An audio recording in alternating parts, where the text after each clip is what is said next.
Question number 3 में यहाँ पे कुछ वर्ड प्रॉब्लम्स गिवन है। बोला है ये वर्ड प्रॉब्लम्स का यूज करके हमें लीनियर इक्वेशंस फॉर्म करना है, उसके बाद उसको सॉल्व करना है। कैसे? सब्स्टिट्यूशन मेथड से। तो पहला बिट गिवन है कि the difference between two numbers is 26 and one number is 3 times the other, find them. ठीक है, दो नंबर्स हैं, उनका डिफरेंस दिया हुआ है 26 और एक जो है दूसरे का 3 गुना है। तो फिर हमने मान लिया कि नंबर्स भी एक्स एंड वाई। अब एक बात बताओ, ये एक्स एंड वाई तो मान लिया, अब पहला बिट क्या गिवन है कि the difference between two numbers is 26, तो इन दोनों का डिफरेंस जो है ये 26 होगा। तो मैं यहाँ पे x माइनस वाई को 26 लिखूँगा या फिर y माइनस एक्स को 26 लिखूँगा, ये होता है कन्फ्यूजन। तो इसीलिए हम लोगों को कभी भी ऐसे दो नंबर गिवन होगा ना, तो उसको x और y नहीं मानेंगे, क्योंकि उनमें से एक बड़ा है और दूसरा छोटा है। तो एक ग्रेटर नंबर को x मान लेंगे और स्मॉलर नंबर को y मान लेंगे। उसके बाद ये जो डेटा लिखेंगे उस हिसाब से सोच के प्रैक्टिकली लिखेंगे। ठीक है, तो मैं इसको इरेज कर देता हूँ और इसके जगह लिख लेता हूँ कि let the greater number be x and smaller number be y। ठीक है, अभी हम लोग डेटा आराम से लिख सकते हैं, कुछ कन्फ्यूजन नहीं है। यहाँ पे दिया हुआ है the difference between the two numbers is 26। Difference 26 है, यानी कि बड़ा नंबर से छोटा नंबर को अगर माइनस करेंगे तो वो 26 आएगा, यानी कि x माइनस वाई जो है ये हो गया 26। ये इक्वेशन 1। अभी क्या गिवन है कि one number is 3 times the other, कौन सा दूसरे के 3 गुना होगा? x बड़ा नंबर है, यानी कि x जो है ये हो जाएगा 3 टाइम्स द स्मॉलर नंबर, यानी कि y। ये हो गया इक्वेशन 2। अब देखो सीधा सीधा अभी सॉल्व करना है। x equal to 3y already equation 2 में है, तो यहाँ से ये जो x का वैल्यू है यहाँ पुट करूँगा तो मेरे को y का वैल्यू मिल जाएगा। तो इक्वेशन 2 से जो x का वैल्यू है उसको इक्वेशन 1 में पुट करूँगा तो वैल्यू आ जाएगा, x के जगह 3y पुट कर दिया तो हो गया 3y minus Y equal to 26, यानी कि y का जो वैल्यू है ये यहाँ से मिल गया मेरे को 13। और y का वैल्यू मिल गया, x का वैल्यू कैसे फाइंड करना है? कोई भी इक्वेशन में पुट करो। x जो है ये गिवन है 3y, यानी कि 3 इंटू 13, दैट इम्प्लाइज x का जो वैल्यू है ये मेरे को मिल गया 39। तो जो दो नंबर हैं क्या क्या हैं? एक हो गया 39, दूसरा हो गया 13। तो अगला क्वेश्चन पढ़ते हैं। इसमें गिवन है कि the larger of the two supplementary angles, दो एंगल्स हैं जो कि सप्लीमेंट्री है। सप्लीमेंट्री मतलब क्या है? दोनों का सम जो है वो आ जाता है 180 डिग्री। ये बोला है कि the larger of the two supplementary angles exceeds the smaller by 18, यानी कि बड़े एंगल से छोटे एंगल को माइनस करोगे तो 18 डिग्रीज आएगा और दोनों को प्लस करोगे, सप्लीमेंट्री मतलब प्लस करने से दोनों को 180 डिग्री आता है और दोनों को प्लस करोगे तो 180 डिग्री आएगा। ये गिवन है। अब बोला है फाइंड देम, यानी कि दोनों एंगल्स फाइंड करना है। पिछले क्वेश्चन में जो चीज़ करा था यहाँ पे सेम चीज़ करना है। दोनों एंगल्स को एक्स और वाई नहीं मानना है, कन्फ्यूजन क्रिएट होगा। आपको ग्रेटर एंगल को एक्स मान लेना है, स्मॉलर एंगल को वाई मान लेना है। ठीक है, ये हो गया। अभी यहाँ पे क्या गिवन है? दोनों सप्लीमेंट्री एंगल्स है, यानी कि दोनों का सम जो है एक्स प्लस वाई ये हो जाएगा 180 डिग्री। एक इक्वेशन हमें मिल गया। अभी दूसरा इक्वेशन कैसे फाइंड करेंगे? यहाँ पे गिवन है कि द लार्जर, दोनों में से जो बड़ा एंगल है वो exceeds the smaller by 18 degrees. तो जो बड़ा एंगल है वो छोटे एंगल से 18 डिग्रीज ज़्यादा है, यानी कि x जो है ये y से 18 डिग्री ज़्यादा है। ये मिल गया इक्वेशन 2। अभी देखो ये इक्वेशन 2 में डायरेक्टली x का वैल्यू है, इसको लेके इक्वेशन 1 में पुट कर दूंगा तो मेरे को डायरेक्टली y का वैल्यू मिल जाएगा। तो x का वैल्यू कितना है? y प्लस 18 यहाँ पे पुट करना है, तो ये हो जाएगा y plus 18 degree plus y is equal to 180 degree, that implies 2y is equal to 162 degree, that implies y जो है ये हो गया 81 डिग्री। ठीक है, y का वैल्यू मिल गया। अभी x का वैल्यू फाइंड करना है, कैसे फाइंड करूँगा? यहाँ पे देखो डायरेक्टली लिखा है x is equal to y plus 18, तो ये वैल्यू पुट कर दो यहाँ पे। तो x का जो वैल्यू है ये मिल जाएगा, y का वैल्यू कितना है? 81 degree plus 18 degree, that implies x का जो वैल्यू है ये मिल गया 99 डिग्री। तो जो दो एंगल्स हैं हमें मिल गया, क्या क्या मिल गया? 99 डिग्री एंड 81 डिग्री। वही बोला है कि फाइंड देम, तो दोनों एंगल्स मिल गए 81 एंड 99। तो अगला क्वेश्चन जो गिवन है, ऐसा हम लोग सिमिलर क्वेश्चन सॉल्व कर चुके हैं पेन एंड पेंसिल वाला। ठीक है, वहाँ पे पेन का कॉस्ट मान लेते थे x, पेंसिल का मान लेते थे y और फिर इक्वेशंस लिखते थे दो और सॉल्व करते थे। यहाँ पे क्या गिवन है कि the coach of a cricket team buys 7 bats and 6 balls for rupees this, later she buys 3 bats and 5 balls for this rupees, find the cost of each bat and each ball. तो हम लोग क्या करेंगे, यहाँ पे cost of 1 bat मान लेंगे x rupees और कॉस्ट ऑफ 1 बॉल मान लेंगे y रुपीज़। अभी क्या गिवन है कि उन्होंने ख़रीदा 7 बैट्स। 7 बैट्स का कॉस्ट कितना हो जाएगा, एक बैट का है x रुपीज़, 7 बैट का हो जाएगा 7x रुपीज़, प्लस कितना बॉल्स है, 6 बॉल्स, यानी कि 6y रुपीज़। एक बॉल का है y रुपीज़, 6 बॉल्स का हो जाएगा 6y रुपीज़। कितना है टोटल, हो जाएगा 3800, 3800। ये मिल गया मेरे को इक्वेशन 1। अभी क्या गिवन है कि उन्होंने ख़रीदा 3 बैट्स। 3 बैट्स का कॉस्ट कितना हो जाएगा, 3x, और 5 बल्स, 5 बल्स का हो जाएगा 5y, यानी कि 3x प्लस 5y कितने रुपए में ख़रीदा उन्होंने, 1750 रुपये, इजिकल टू 1750। ये हो जाएगा इक्वेशन 2। अभी हमें क्या बोला गया है कि find the cost of each bat and ball. तो ईच बैट का कॉस्ट x है, ईच बॉल का कॉस्ट y है, तो हमें x और y फाइंड करना है। कैसे फाइंड करेंगे, दो इक्वेशंस गिवन है, दो वेरिएबल्स हैं x एंड y, तो यहाँ से दो इक्वेशंस, दो वेरिएबल्स, तो x और y का वैल्यू हमें मिल जाएगा। तो पहले इक्वेशन से y का वैल्यू उठाओ तो हो जाएगा y equal to 3800 minus 7x divided by 6। अब ये जो y का वैल्यू उठाया था इसको पुट करेंगे इक्वेशन 2 में। पुट करने से ये वैल्यू आ जाएगा 3x प्लस 5y। y के जगह क्या पुट करूँगा, ये वाला वैल्यू क्या है, 3800 minus 7x divided by 6। 3800 minus 7x divided by 6 is equal to 1750। ठीक है, तो अभी यहाँ से आ जाएगा 3x प्लस ये हो जाएगा 19,000 माइनस 35x डिवाइडेड बाय 6, ये हो गया 1750। अब एलसीएम आ जाएगा 6 और ये हो जाएगा 18x plus 19,000 minus 35x is equal to 1750। अब इसको 6 को राइट साइड में मल्टीप्लाई कर दो और लेफ्ट साइड में सॉल्व करते हो। 18x माइनस 35x कितना हो जाता है, माइनस 17x, तो हो जाएगा minus 17x plus 19,000 equal to right side में मल्टीप्लाई करोगे तो ये आ जाएगा 10500। तो दैट इम्प्लाइज 17x जो है ये सॉल्व करोगे तो आएगा 8500, यानी कि x का वैल्यू हमें मिल गया 500। ठीक है, अभी x का वैल्यू मिल गया 500, अभी y का वैल्यू मिल जाएगा। कैसे मिलेगा, ये जो x का वैल्यू 500 मिला है इसको आइदर इक्वेशन में पुट करो। कौन से इक्वेशन में पुट करेंगे, ये छोटा दिख रहा है देखो सेकेंड इक्वेशन, तो मैं यहाँ पे पुट करता हूँ। तो यहाँ पे पुट करने से आएगा 3 इंटू एक्स यानी कि 500 plus 5 into y equal to 1750। तो ये हो जाएगा 5y इजिकल टू 1750 माइनस ये हो जाएगा 1500 यानी कि 250। तो y का जो वैल्यू है ये यहाँ से आ जाएगा 50। तो x जो है मिल गया 500, y जो है मिल गया 50। अभी पूछा क्या है कि find the cost of each bat and each ball. तो हर एक बैट का कॉस्ट कितना था, x क्या, x रुपीज़, और एक बॉल का कॉस्ट कितना है, y क्या, y रुपीज़। ठीक है, तो एक बैट का कॉस्ट हो जाएगा 500 रुपीज़ एंड वन बॉल का कॉस्ट हो जाएगा 50 रुपीज़। अगला क्वेश्चन जो है ये काफ़ी इंपॉर्टेंट है, इसको थोड़ा अच्छे से समझना। इसमें गिवन है the taxi charges in A city consist of a fix charge together with the charge for the distance covered. तो फिर जो चार्ज है टैक्सी का इसमें एक फिक्स चार्ज आता है, यानी कि आप बैठ रहे हो तो आपको इतना पैसा देना पड़ेगा, plus with the charge for the distance covered कि कितना डिस्टेंस जाओगे उसका एक चार्ज रहेगा और आप बैठ रहे हो उसका एक चार्ज रहेगा। ठीक है, ये दोनों मिला के आपका टोटल चार्जेस बनेगा। अब यहाँ पे गिवन क्या है कि for a distance of 10 kilometre the charge paid is 105 rupees. आप 10 किलोमीटर गए, आपको टोटल चार्जेस कितना देना पड़ गया, 105। ये 105 में ये 10 किलोमीटर जाने का भी चार्ज रहेगा और एक फिक्स्ड चार्ज जो है ये है। ठीक है, and for a journey of 15 kilometre charge paid was 155 rupees. और आप अगर 15 किलोमीटर जाते हो तो 155 रुपीज़ देना पड़ जाता है।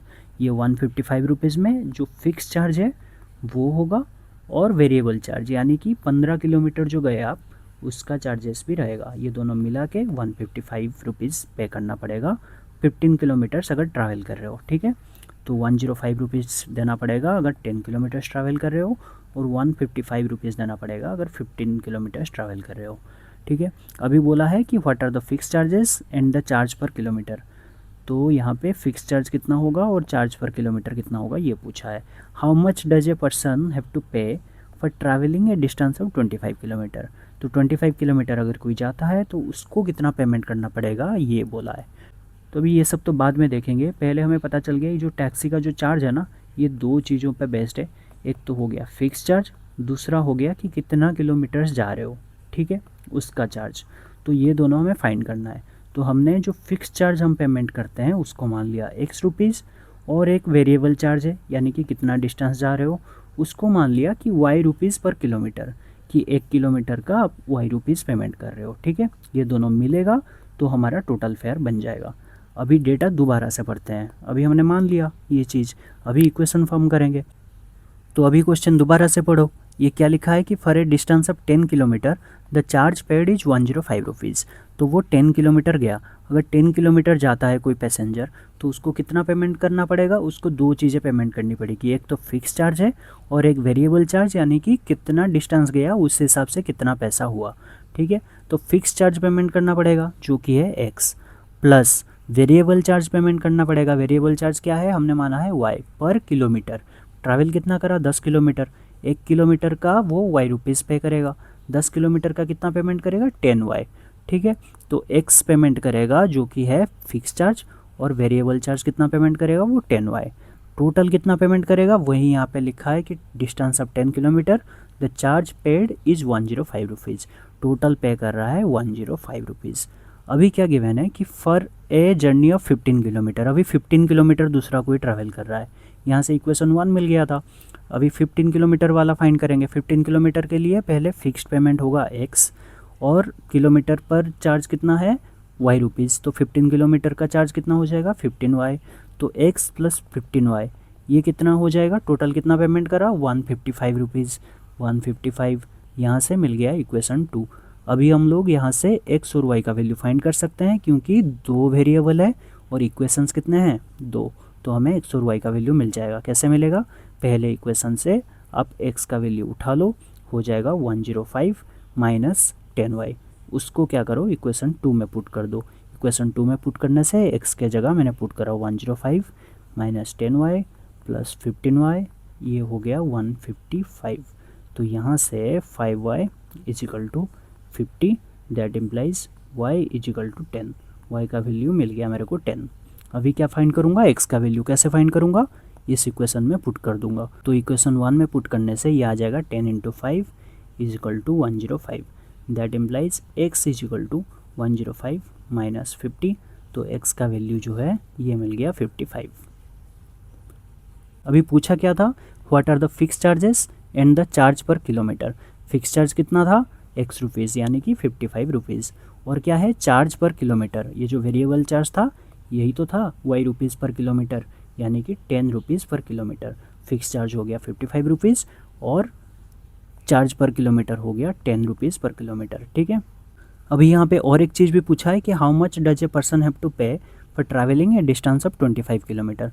अभी 25 किलोमीटर जाना है उसको, तो 25 किलोमीटर जाने के लिए पहले फ़िक्स चार्ज देना पड़ेगा। फ़िक्स चार्ज कितना है, 55 रुपीज़। तो फिक्स चार्ज उसने पे करा 55 रुपीज़।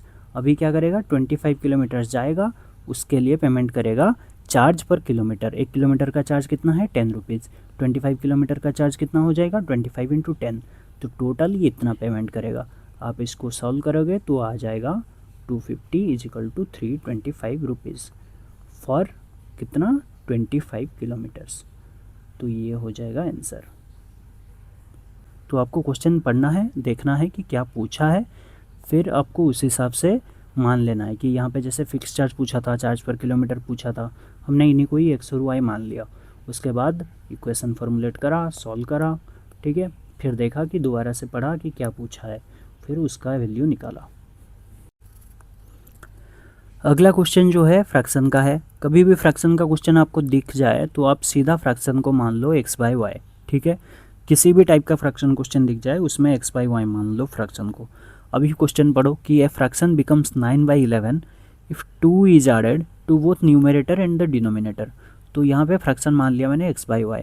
न्यूमरेटर क्या हो जाएगा, एक्स, डिनोमिनेटर क्या हो जाएगा, वाई, ठीक है। अभी क्या बोला है कि न्यूमरेटर और डिनोमिनेटर दोनों में हम 2 ऐड कर देंगे, यानी कि ये बन जाएगा x plus 2 divided by y plus 2। और क्या बन जाएगा कि ये fraction becomes 9/11 if 2 is added to both numerator and denominator. 2 add कर देने से ये बन जाता है 9/11। तो ये हो गया 9/11, ये हो गया मेरा इक्वेशन 1। अभी क्या गिवन है कि अगर 3 ऐड कर देते हैं both numerator and denominator, it becomes 5/6। तो न्यूमरेटर में भी 3 ऐड करा, डिनोमिनेटर में भी 3 ऐड करा, तो ये बन जाता है 5/6। ये हो गया इक्वेशन 2। तो अभी हमारे पास दोनों इक्वेशंस हैं और हमें x और y का वैल्यू फाइंड करना है। बोला है फाइंड द फ्रैक्शन। फ्रैक्शन क्या है? x/y। तो हमें x का वैल्यू फाइंड करना है, y का वैल्यू फाइंड करना है, फ्रैक्शन मिल जाएगा। क्या हो जाएगा? x/y। ठीक है। अभी ये जो इक्वेशन है इसको थोड़ा सिंप्लीफाई करेंगे, उसके बाद सॉल्व करेंगे। तो इसमें क्रॉस मल्टीप्लाई करेंगे तो ये आ जाएगा 11x + 22 = 9y + 18। तो ये हो जाएगा 11x - 9y + 4 = 0। ठीक है।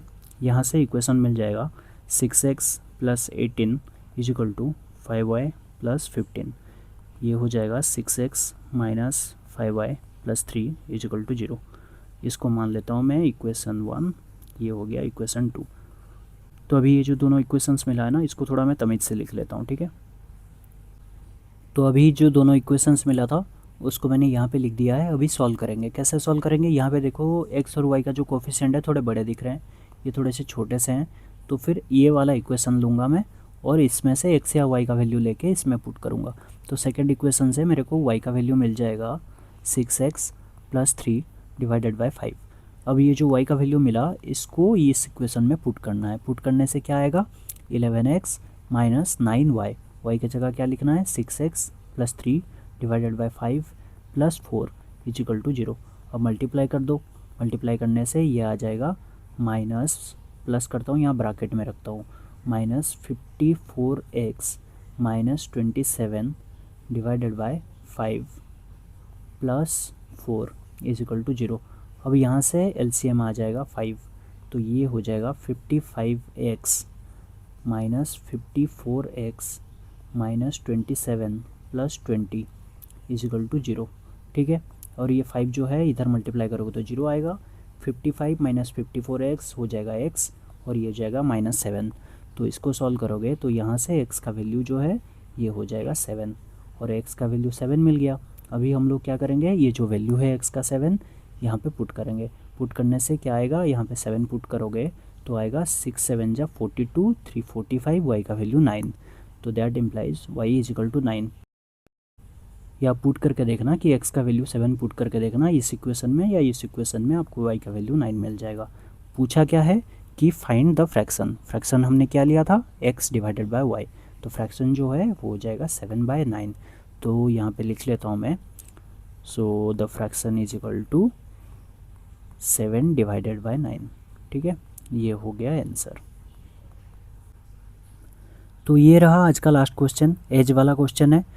तो ये जो क्वेश्चन है इसमें एक ट्रिक यूज़ करना है। इसमें हम लोग एक टेबल का यूज़ करेंगे जिसमें जो भी इन्वॉल्व है उनका नाम लिखेंगे और फिर प्रेजेंट, पास्ट, फ्यूचर उस टाइम पे उनका एज क्या होगा वो सब लिखेंगे। ठीक है। अभी यहाँ पे क्या गिवन है कि 5 years hence the age of Jacob will be 3 times that of his son. 5 years ago Jacob's age was 7 times that of his son. What are their present ages? तो यहाँ से हमें पता चल गया कि 2 लोग हैं, एक तो है जैकब और एक है उसका सन। ठीक है। और यहाँ पे बोला है 5 years hence यानी कि 5 साल बाद, और यहाँ पे बोला है 5 years ago मतलब 5 साल पहले। तो ये सब चीज़ें दे दिया गया है। तो एक काम करता हूँ मैं यहाँ पे प्रेजेंट का एज लिख लेता हूँ, फिर लिख लेता हूँ 5 साल बाद क्या होगा और 5 साल पहले क्या था। ठीक है। अभी हम लोग क्या करेंगे कि इनका प्रेजेंट एज जो है उसको x और y मान लेंगे, उस हिसाब से रिमेनिंग चीज़ें कैलकुलेट करेंगे और देखेंगे उनके बीच में क्या रिलेशन है। तो मैं मान लेता हूँ जैकब का एज जो है, अभी का एज वो है x और उसका सन का जो एज है वो है y। ठीक है। तो अभी हमें पता चल गया कि जैकब का एज अभी x है, सन का y है। तो 5 साल बाद कितना हो जाएगा? जैकब का एज 5 साल बढ़ जाएगा यानी कि x + 5 हो जाएगा और सन का एज हो जाएगा y + 5। जैकब का एज जो है 5 साल पहले था x - 5 और उसके सन का एज था y - 5। ठीक है। अभी प्रेजेंट एज को हमने x और y माना है और तो 5 साल बाद दोनों का एज 5-5 साल बढ़ जाएगा। 5 साल पहले 5-5 साल कम था। ये हो गया हमारा पहला बिट डन। अभी हम लोग क्वेश्चन दोबारा से पढ़ेंगे कि 5 साल बाद यानी कि इस फेज की बात हो रही है, ये वाला फेज। इसमें बोला है the age of Jacob will be 3 times that of his son. 5 साल बाद जैकब का एज कितना होगा? x + 5। ये हो जाएगा 3 times हिज सन का एज कितना है 5 साल बाद, y+5, x+5 = 3 times of y+5। ये मिल गया हमें इक्वेशन 1, यही लिखा था पहले लाइन में, will be 3 times that of his सन। हो गया। अभी क्या बोला है, 5 ईयर्स एगो, तो 5 साल पहले, यानी कि ये वाला एज जैकब का एज, जैकब के सन का एज 5 साल पहले की बात हो रही है। अभी इनके बीच में देखेंगे क्या रिलेशन गिवन है। इनके बीच में क्या रिलेशन गिवन है कि Jacob's age was 7 times that of his son. तो जैकब का जो एज था यानी कि x-5, ये था 7 टाइम्स सन के एज। तो मैं यहाँ पे लिख लेता हूँ कि x-5 जो है ये था 7 टाइम्स y-5। ये हो गया इक्वेशन 2।